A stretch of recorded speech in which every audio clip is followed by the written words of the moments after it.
السلام علیکم ورحمۃ اللہ وبرکاتہ۔ الحمد للہ رب العالمین والعاقبۃ للمتقین والصلاة والسلام على رسوله الكريم اما بعد۔ قال الله تبارك وتعالى في القرآن المجيد والفرقان الحميد: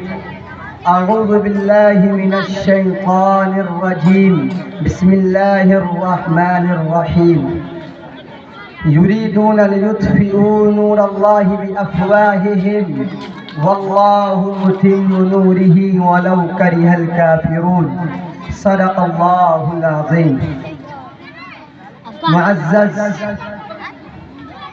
شخصیات، اسٹیج پر رونق افروز علماء کرام اور سامعین مکرم، کسی کہنے والے نے کہا تھا کہ ملک لٹ جائے گا آثار نظر آتے ہیں، کہ ملک لٹ جائے گا آثار نظر آتے ہیں، سارے مسند نشی مکار نظر آتے ہیں۔ ہم نے اس ملک کی دھرتی سے محبت کی ہے،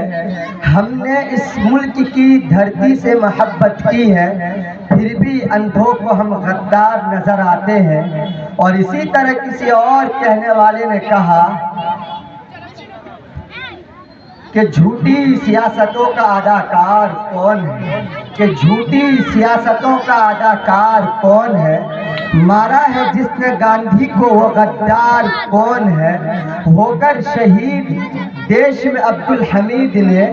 دنیا کو بتا دیا کہ وفادار کون ہے۔ میرے بھائیوں اور بزرگوں، آج اس باوقار اجلاس میں میری تقریر کا عنوان اور جو مجھے ٹاپک دیا گیا ہے وہ ہے تحفظ شریعت، ہماری اور آپ کی ذمہ داری۔ آپ تمام اہل ایمان والے اس جذبے کے ساتھ یہاں تشریف فرما ہے کہ ہم ایک اللہ کے ماننے والے اور اس کے رسول صلی اللہ علیہ وسلم کی سنت اور ان کی شریعت پر چلنے والے ہیں۔ جب تک ہم زندہ ہیں اس ملک میں، اس سرزمین پر، ایمان والوں میں سے کوئی ایک بچہ بھی زندہ ہے تو ہمارا یہ عزم ہے کہ ہم اللہ کے دین میں، اللہ کی شریعت میں شمع برابر بھی تبدیلی برداشت نہیں کریں گے۔ ہم سب کے بڑے اور عالم اسلام کی بڑی شخصیت حضرت مولانا سید ابو الحسن علی میاں ندوی رحمۃ اللہ علیہ یہ بات بار بار پوری قوت صراحت سے فرمایا کرتے تھے کہ اسلام اس ملک میں، اس سرزمین پر اللہ کے فیصلے کے مطابق آیا ہے، رہنے کے لیے آیا ہے، جانے کے لیے نہیں آیا ہے۔ اللہ کا یہ فیصلہ ہے، اسلام اس ملک میں باقی رہے گا، طوفان اٹھیں گے، مسائل کی بدلیاں چھائیں گی، ارتداد کی لہریں چلیں گی، لیکن اللہ کا یہ فیصلہ ہے کہ اس ملک میں اسلام باقی رہے گا، جس کو قرآن میں صاف فرمایا گیا: یریدون لیطفئوا نور اللہ بافواہہم واللہ متم نورہ ولو کرہ الکافرون، کہ دنیا کے انسان یہ چاہتے ہیں کہ ہم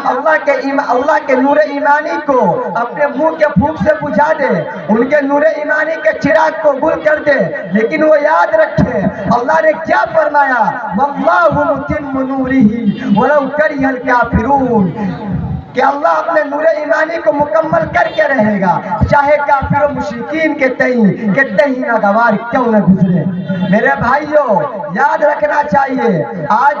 اقتدار پر بیٹھے ہوئے لوگ جو سوچ رہے ہیں کہ ہم دین و شریعت کو ختم کر دیں گے، وہ یاد رکھیں کہ ان کا اقتدار، ان کی کرسی قیامت تک باقی رہنے والی نہیں ہے۔ عزت و ذلت اقتدار دینے اور نہ دینے کا فیصلہ کرنے والا، اس پورے نظام کو چلانے والا اور اس پورے نظام کا مالک تنہ تنہا اللہ ہے۔ وہ جب چاہے گا اس حکومت کی کرسیوں کو ذلت میں تبدیل کر دے گا۔ قرآن میں فرمایا گیا: وَتِلْكَ الْأَيَّامُ نُدَاوِلُهَا بَيْنَ النَّاسِ، کہ ہم انسانوں کے درمیان دنوں کو الٹتے پلٹتے رہتے ہیں، لیکن آج اگر کوئی عرش پر ہے تو ہو سکتا ہے وہ کل فرش پر ہوگا، لیکن آج اگر کوئی فرش پر ہے تو اللہ تعالیٰ اسے کل عرش کی کرسیوں سے نواز دے گا۔ میرے بھائیوں ہمیں اس بات کا پابند رہنا چاہیے کہ ہم اللہ کے دین اور اس کی شریعت پر عمل کریں، کیونکہ اللہ کا فیصلہ آخری فیصلہ ہے، اللہ کا دین آخری دین ہے، اللہ کی شریعت آخری شریعت ہے۔